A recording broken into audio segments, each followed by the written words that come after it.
Hello everyone, in this video we are going to see the concept of virtual memory.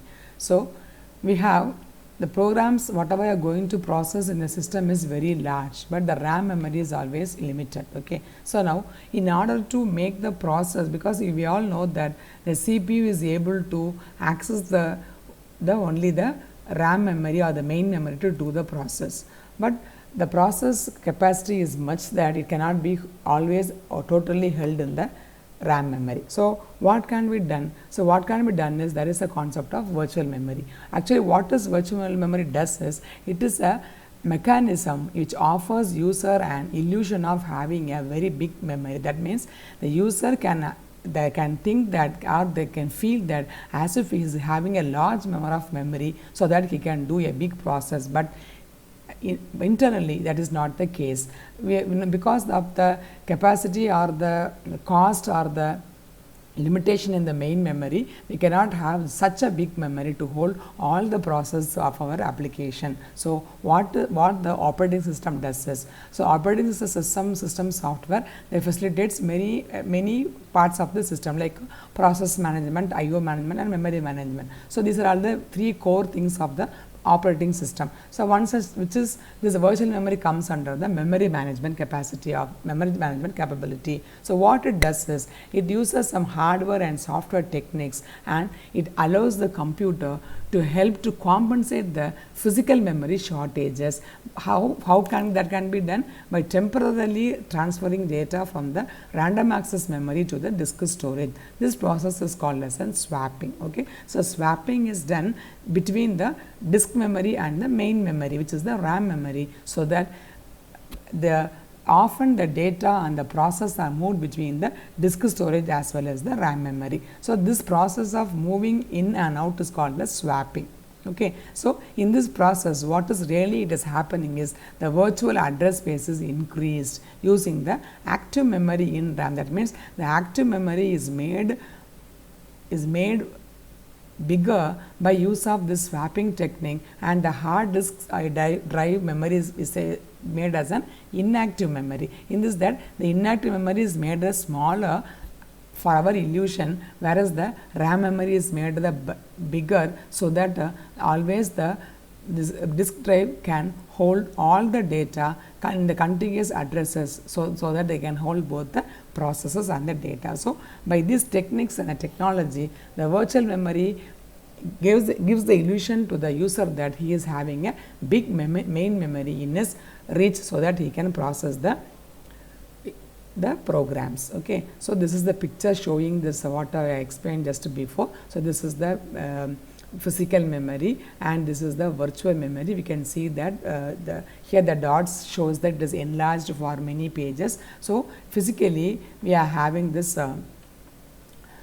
this virtual memory is divided into many pages, and we have frames. Okay. So, physical memory we have frames, and logical memory we have pages, and naturally there is a mapping between the virtual memory and the physical memory takes place, because there is a large portion of the memory having different addresses. That address should be mapped, then only this data can be put in the proper location in the physical memory. So, this is the here the swapping takes place. This is the disk memory and this is the physical memory. So, the swap in and swap out, whatever is required is taken from the disk memory, and whatever is not required for the current memory is just put into the disk memory, and this process of swapping helps to make the main memory a bigger one, in order that the virtual memory. So, this is through the mapping the virtual memory logic is attained. That means, the memory map helps to map the large virtual memory address space to the physical memory address space, which is again stored, which is again mapped to the disk memory space. Okay. So, this is how the virtual memory works. Okay. And then the definition are given over here. Virtual memory allows the sharing of the files and memory by multiple processes with several benefits. So, how it is possible? Many processors can share the same file, or some they can share the same memory area for the data, and we all know that memory read is an shareable access where memory write is an exclusive access. So whatever the shareable access, multiple processes in the system can share so that they can get their memory illusion of a larger memory. Okay, so every process assume that memory space is available for me, that is my process. Likewise, when n processes are in the system, all the n processes thinks that it has its own memory area to access and process their data. So here in this way, system libraries are being shared. Okay, and then processes can also share the some block of memory. Some block of memory can be put as a holder or like a cache memory, and processors can put in and take out the necessary data and process whenever needed. So that block memory also can be shared among the processes. And then one more case where we can have this sharing of the pages is process pages can be shared during a fork system call. What is the fork system call? Is Unix is the operating system which is having a fork system call which gives birth to a new process. When a new process is created, naturally this particular virtual memory concept eliminates the need of copy all the pages of the original process. That means actually the parent process and the child processes, they share some common block of memory and common data. Okay, so that virtual memory concept only helps to share the common pages where both the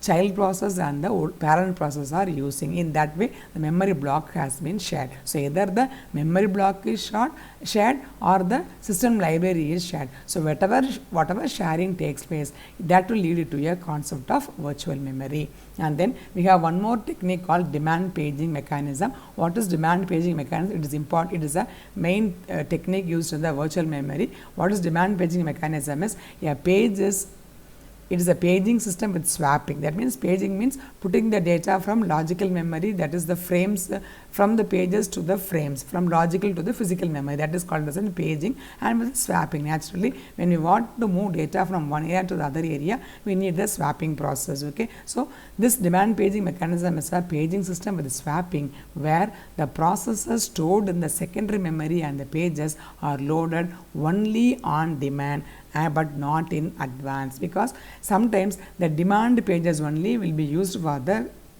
future processing. So existing process which occupies the current memory unnecessarily may not be used for a long time, and it simply occupies the space without any use. So those pages which is having a long age, that is the aged process, has to be removed from the main memory so that the demand processes which is really needed can be brought to the main memory. In that case, that is the process which is called as the demand paging mechanism, where the pages which is really needed is loaded to the main memory from the secondary memory only on demand but not in advance. This is the main concept used in the virtual memory. Okay, this block diagram shows the how the memory share between the different process. This is one process. It has its own stack, heap, data and the code. This is another process. Here there is the shared pages, which is the shared library. So this is commonly put in one memory area. This process also shares this page. This process also can share this space. That means the memory area is minimized as a single one so that multiple pages can process the same shared pages, and we know that shared pages are only the readable pages, it is not writable pages. Okay, so this is how the system helps to the operating system by the technique of this virtual memory, demand paging and swapping. This operating system gives us the illusion that we have a larger memory in our process reach so that the process can process efficiently and effectively, and this is the basic of virtual memory concept. Hope you understood the basic of this concept, and thanks for watching.